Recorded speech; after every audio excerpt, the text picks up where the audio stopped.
Sí, mi nombre es Gustavo Almacio, soy ingeniero agrónomo, productor, que vivo en el campo, en La Dulce, partido de Necochea, en un planteo mixto y que desde hace un tiempo estoy trabajando también acá en el sudoeste, colaborando con una cabaña, con la cabaña Fortín en Torkins, en el partido Saavedra, tratando de aprender y de interactuar para seguir apostando a los sistemas mixtos, ¿no? Que son los que nunca se tendrían que haber ido, especialmente en esta zona, donde se genera no solamente el arraigo territorial, sino una mayor estabilidad productiva. Y bueno, y en ese contexto, el año pasado hicimos muy buenas cadenas de sorgo, donde mostramos cómo el sorgo no es un solo cultivo, sino que sembrando 6, 7 híbridos diferentes, hicimos desde un sorgo forrajero para enero-febrero, primero un Sudán clásico para lo primero que queremos pasturar en enero, después un fotosensitivo para lo que se pasaba pero que pierde menos calidad, después seguimos con un azucarado para diferido temprano, después con un azucarado BMR, después con un granífero, con lo cual completamos 10 meses de sorgo, porque estuvimos, o 9 meses, estuvimos desde enero hasta septiembre, con diferentes categorías. Con una ventaja, quedó cobertura. Y la vez pasada, ahora en el mes de primeros días de noviembre, cuando vi un viento clásico de esta zona, yo veía cómo esos lotes no se volaban, con lo cual también cumplía con el cuidado del suelo.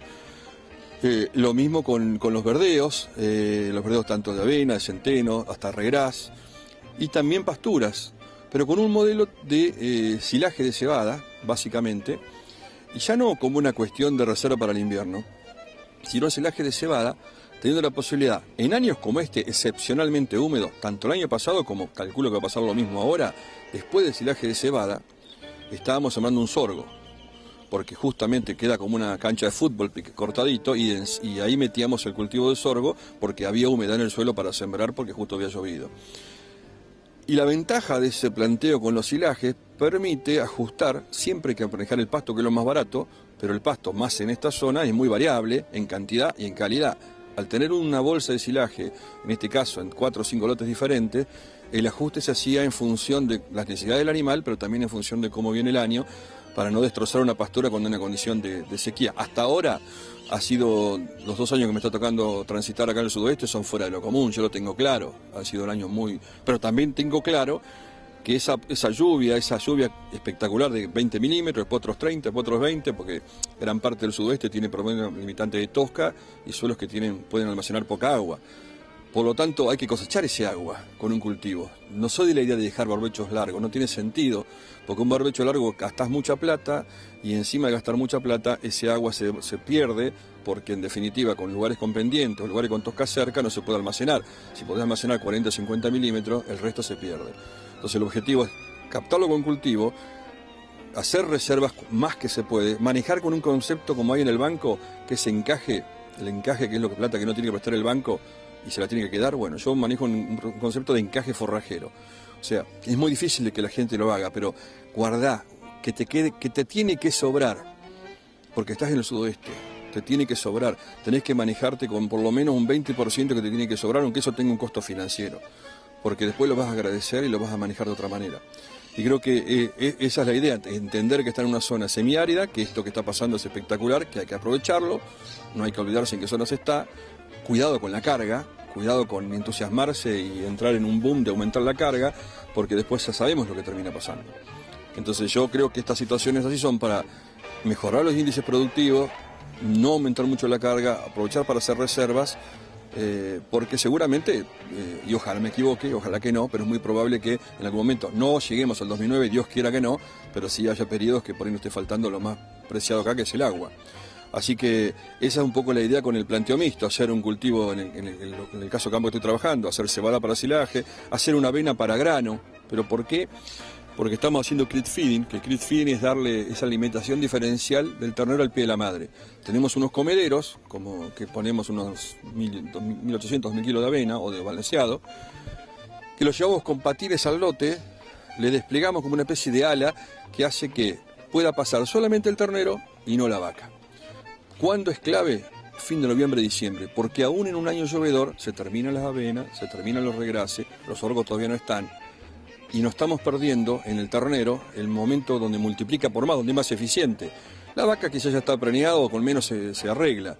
Bueno, entonces para tratar de generar, comida que sea generada en el campo, bueno, una semilla de avena que por ahí lográs 13, 14 de proteína, termina siendo un alimento producido en el campo, en un momento estratégico importante y con una simplicidad de manejo, porque vos metés el comedero de Clifidén en el lote y si el fin de semana no está el empleado, se va, no pasa nada, porque te alcanza, no tenés que estar continuamente suministrándolo.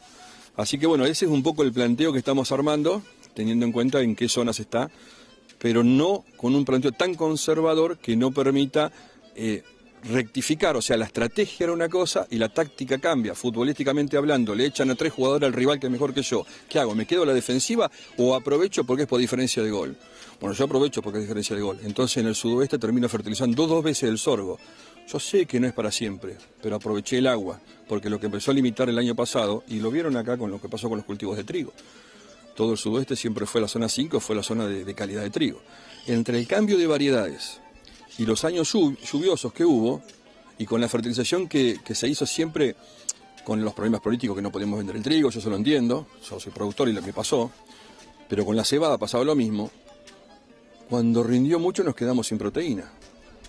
Y el puerto de Bahía Blanca terminó siendo lo que era antes, que era un puerto de trigos de calidad o cebada de calidad, empezó a haber problemas de calidad. Entonces creo que a eso me refiero con que uno necesita tener un monitoreo de cómo viene el año, y es más fácil invertir en ganadería que en agricultura, porque en ganadería ese crecimiento que podés tener con una buena fertilización lo captás después con un silaje o con un rollo antes que venga el soplete clásico del sudoeste. Un cultivo de grano siempre tenemos la helada que estamos esperando para noviembre, el soplete de fin de noviembre, diciembre. O sea, tampoco es que uno va a venir con un modelo, o sea, es imposible pensar que uno va a venir con un modelo del sudeste, ¿no? Así que me parece que lo importante es interactuar, por eso para mí formar parte de la regional es aprender mucho, es estar con gente que me ha recibido de forma espectacular y con tanta gente valiosa que uno aprende, interactúa. Bueno, esa es haciendo lo que uno le gusta. Creo que ese es el camino que por suerte me toca ahora. Yo creo que hay tantos planteos mixtos o tantos planteos ganaderos como campos hay, y hay que partir primero más que del tipo de campo, de la cuestión casi te diría sociológica. ¿Qué tiempo quiere dedicar al productor? ¿A qué distancia vive del campo? ¿Tiene equipo preparado? ¿Qué gente tiene en el campo? En función de eso armar la planificación. O sea, no desde el punto de vista de qué campo tiene, sino desde el punto de vista qué es lo posible, qué riesgos hay. Bueno, por eso es casi personalizado, es muy difícil. Yo te puedo hacer un planteo de control de malezas, no va a cambiar mucho de Suárez a Pringles a Tres Arroyos. O te puedo hacer un control de chinches y no va a cambiar tanto. Y los agricultores en general hoy están bastante más parejos, pero lo que hay que tratar de trabajar, y creo que en eso el INTA está haciendo cosas muy buenas, los grupos CREA y demás, es tratar de levantar más el conocimiento que hay en ganadería. Hoy hay una dispersión enorme, hay gente que está haciendo genoma y fecundación in vitro, y hay gente que no hace tacto y tiene todo el daño del toro con las vacas y que no hace reserva, y creo que hay mucho laburo ahí, especialmente de que siga trabajando muy bien el INTA, como por suerte ahí en el sudoeste, para poder tratar de que eso que vos hablás de la planificación y la estrategia se pueda llevar a cabo. En contacto con el productor que está todos los días ahí, o sea, que se le den las herramientas, porque hay muchas herramientas que son, como siempre decimos, de proceso, no son de plata, ¿no?